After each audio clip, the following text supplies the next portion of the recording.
बिस्मिल्लाहिर्रहमानिर्रहीम अस्सलामु अलैकुम वरहमतुल्लाहि वबरकातुहू। Lecture number 28 mathematics for class second year, unit number 2, slope of a line किसको कहा जाता है और कैसे कैलकुलेट किया जाता है, इसको आज हमने डिस्कस करना है।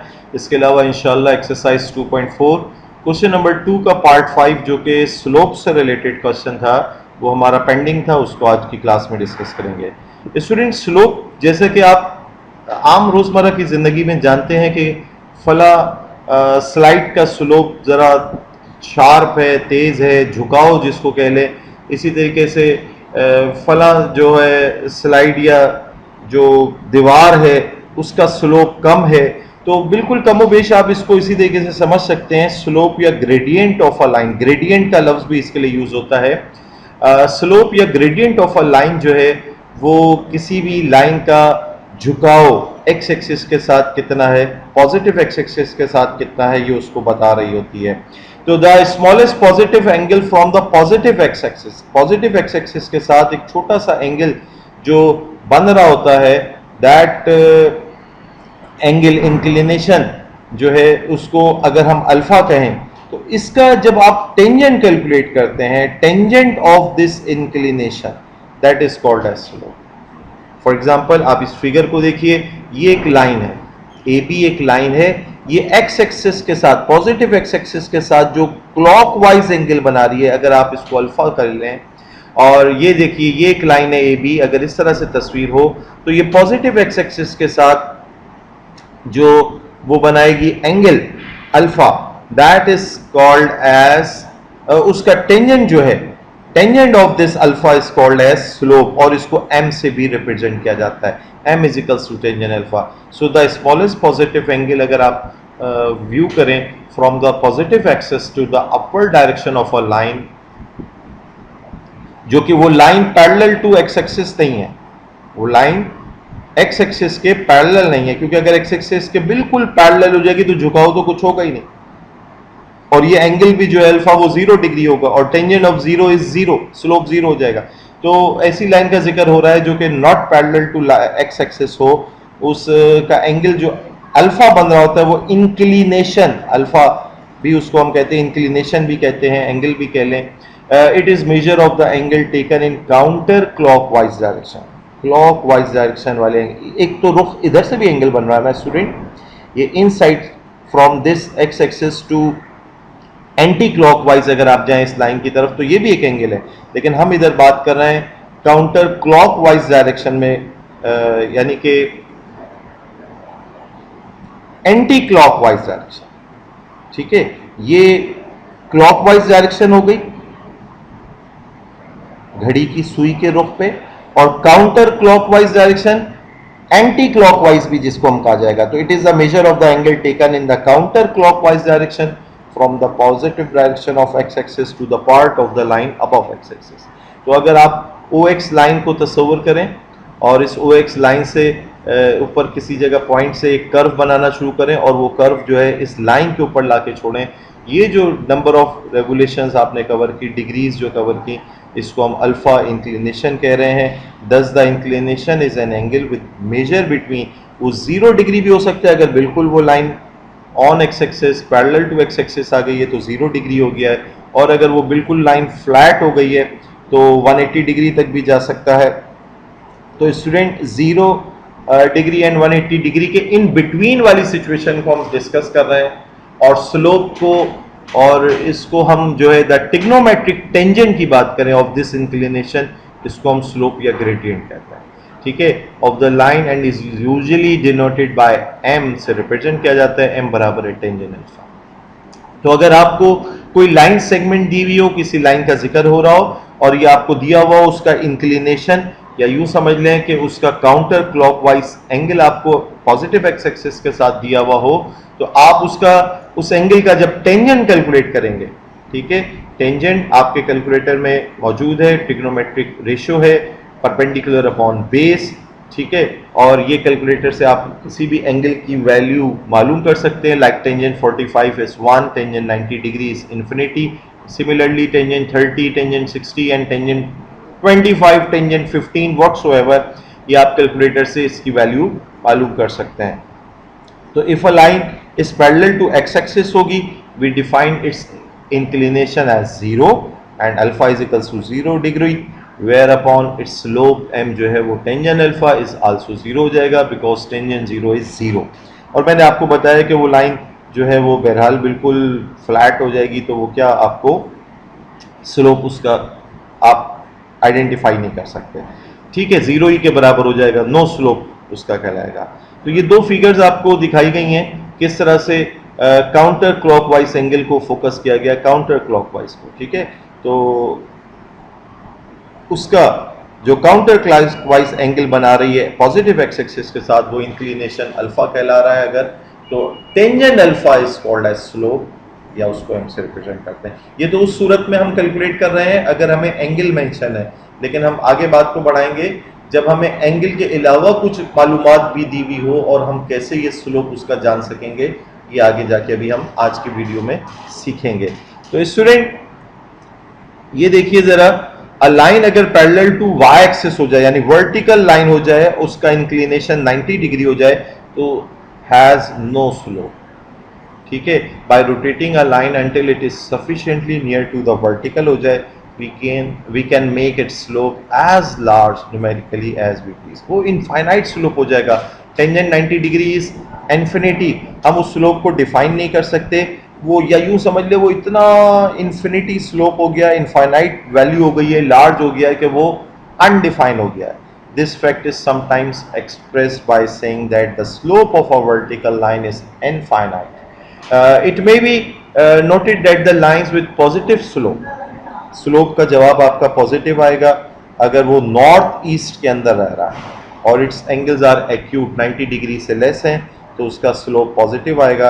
और अगर आप नॉर्थ वेस्ट की तरफ लाइन मूव कर रही है, उस तरफ बैंड हो गई है, तो उस सूरत में एंगल ऑब्ट्यूज हो जाएंगे greater than 90 degree and you will get the slope in negative, ठीक है।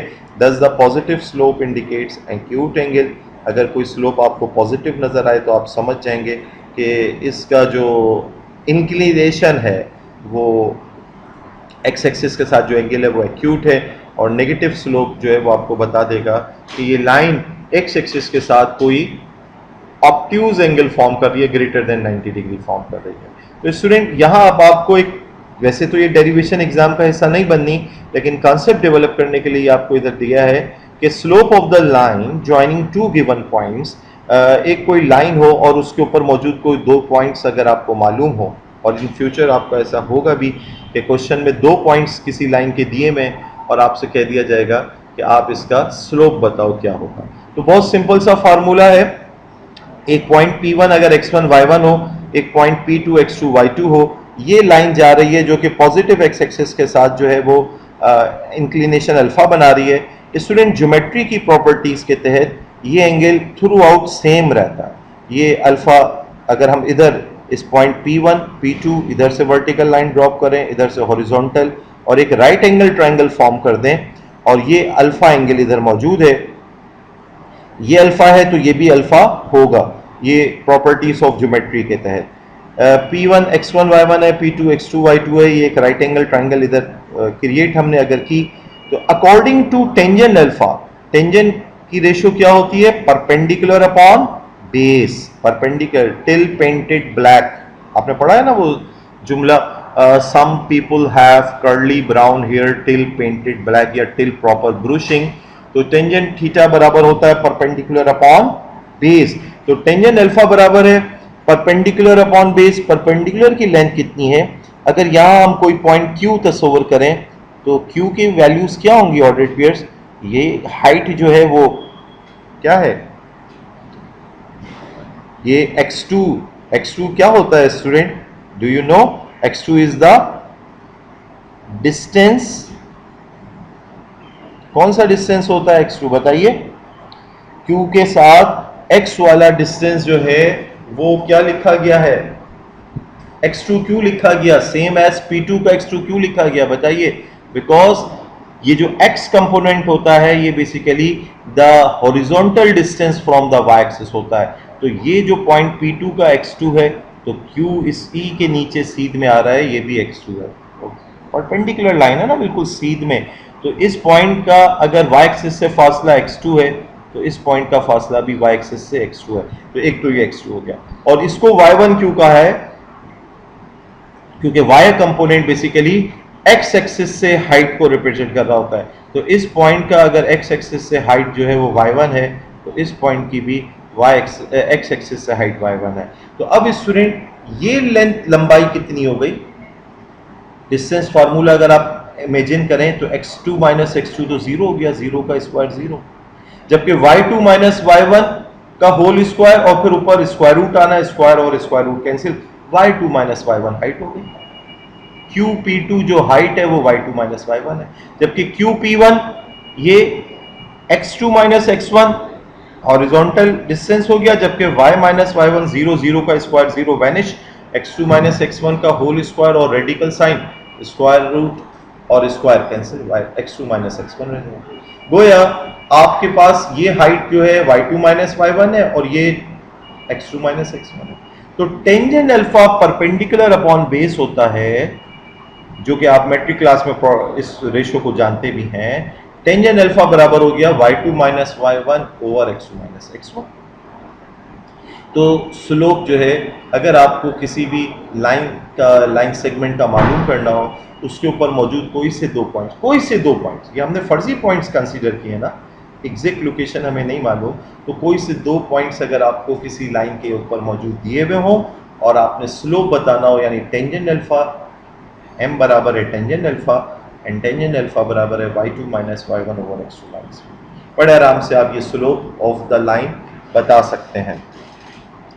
तो स्लोप आपने जाना कि किसी भी लाइन का पॉजिटिव एक्स एक्सिस के साथ जो काउंटर क्लॉकवाइज एंगल है, इंक्लिनेशन का हम टेंजेंट मालूम कर लें, टेंजेंट वो वैल्यू उसका स्लोप कहलाती है। तो अब देखिए student, the slope of the line is usually denoted by m, बजाय इसके कि हम टेंजेंट अल्फा लिखें हर दफ़ा, हम सिर्फ m लिख सकते हैं और लिखेंगे भी in future m, y2 minus y1 over x2 minus x1 हो गया। The slope of the line L is also called the slope of the line segment P1, P2. Slope of the line L कह दें या P1, P2 का slope कह दें। आपको ये एग्जांपल भी आपकी बुक की इधर मैं कोट कर रहा हूँ कि find the slope of the line joining the points 1,3 and -4,5। तो स्टूडेंट इसमें से आपको एक x2 y2 ले लेना, एक x1 y1 ले लेना। y2 माइनस y1 यानी 5 minus 3 divided by x2 minus x1 यानी -4 minus 5 minus 3 is 2 -4 minus 1 is -5 plus 2 divided by -5 is overall minus हमने लगा दिया -2। This is the slope of the required line, ये स्लोप हो गया। अच्छा स्टूडेंट, स्लोप क्या चीज़ है, हम क्यों मालूम कर रहे हैं? तो स्टूडेंट जैसे कि हमारा चैप्टर का नाम line segment the straight line है, तो स्ट्रेट लाइन से रिलेटेड हमारी बहुत सारी प्रॉपर्टीज़ होती हैं। वो स्ट्रेट लाइन का एंगल एक्स एक्सिस से क्या बन रहा है, या उस स्ट्रेट लाइन का स्लोप क्या है। इन फ्यूचर दो लाइंस की बात हो रही हो, दोनों के स्लोप हमारे सामने हो, तो हम उनके स्लोप से अंदाज़ा लगा सकेंगे कि उन लाइनों के दरमियान रिलेशनशिप क्या है, वो आपस में पैरेलल हैं, क्या परपेंडिकुलर हैं, या कुछ और क्या सूरत हाल है। तो हम स्लोप की बुनियाद से बहुत सारी बातें जो है वो फाइंड आउट कर सकते हैं, और इन फ्यूचर अगर हमें स्लोप पता हो किसी लाइन का और उस लाइन के ऊपर मौजूद कोई पॉइंट पता हो, बड़े आराम से आप सेकंडों में उसकी इक्वेशन भी जान सकते हैं। तो ये सब स्ट्रेट लाइन से ही रिलेटेड कॉन्सेप्ट्स हैं जो कि हमने पिछली एक्सरसाइजेज में भी जाने और आगे भी जानेंगे। तो स्लोप एक बहुत अहम प्रॉपर्टी है associated with any given straight line. तो इसकी बुनियाद पर हम मज़ीद कुछ प्रॉपर्टीज़ ऑफ द लाइन जानेंगे भी इंशाल्लाह। तो आइए चलते हैं क्वेश्चन नंबर 2 पार्ट 5 एक्सरसाइज 2.4। ये देखिए क्या है, आपसे कहा जा रहा है कि एक मूविंग पॉइंट, एक लोकस की इक्वेशन बताइए such that the slope of the line joining the point two a 1,3। ये एक फिक्स पॉइंट a है, वो मूविंग पॉइंट हम तस्वर कर लेंगे x, y है। इस 3 टाइम्स, थर्ड टाइम्स लिख दिया है या 3 टाइम्स समझ लें, the slope of the line joining the point b 3,1। तो दो फिक्स पॉइंट्स हैं, एक हमारा ये मूविंग पॉइंट है, हम इसको तस्वुर कर लेते हैं px, y using slope formula. हम ये जानते हैं कि स्लोप का ये फार्मूला है, लेट m1 एक नाम दे देते हैं slope between P X comma Y and A, और m2 नाम दे देते हैं between slope of the point P X comma Y and B 3,1। y2 minus y1 over x2 minus x1 apply करते हुए ये फर्स्ट कर ले आपका x2 y2 है, ये x1 y1, तो y2 minus y1 3 minus y, x2 minus x1 1 minus x, ये m1 हो गया। इसी तरीके से y2 minus y1 1 minus y, x2 minus x1 3 minus x। अब आपको गिवन कंडीशन क्वेश्चन में गिवन है कि m1 बराबर है 3 टाइम्स ऑफ m2, ये रिलेशनशिप आपको दिया हुआ है, आपने m1 की वैल्यू प्लेस की is equals to 3 times m2 की वैल्यू प्लेस की। After simplification by cross multiplication 3 से मल्टीप्लाई भी किया, या 3 माइनस एक्स वहाँ जाके मल्टीप्लाई हुआ, 1 माइनस एक्स इधर आके मल्टीप्लाई हुआ, then after multiplication and simplification finally we get X Y minus 3 बराबर है 0, या this implies that X Y बराबर है 3, या आप कहाँ से। तो स्टूडेंट मजीद इंशाल्लाह ताला स्लोप और उससे रिलेटेड कॉन्सेप्ट्स आगे आएंगे इंशाल्लाह ताला। ये पूरी एक्सरसाइज आपकी जो है स्लोप और उससे रिलेटेड डिस्कशन से रिलेटेड है इंशाल्लाह ताला। बहुत अच्छा सा आप समझ जाएंगे स्लोप को मज़ीद भी इंशाल्लाह। जज़ाकल्लाहु खैर, सी यू नेक्स्ट टाइम इंशाल्लाह। अस्सलामु अलैकुम व रहमतुल्लाहि व बरकातुहू।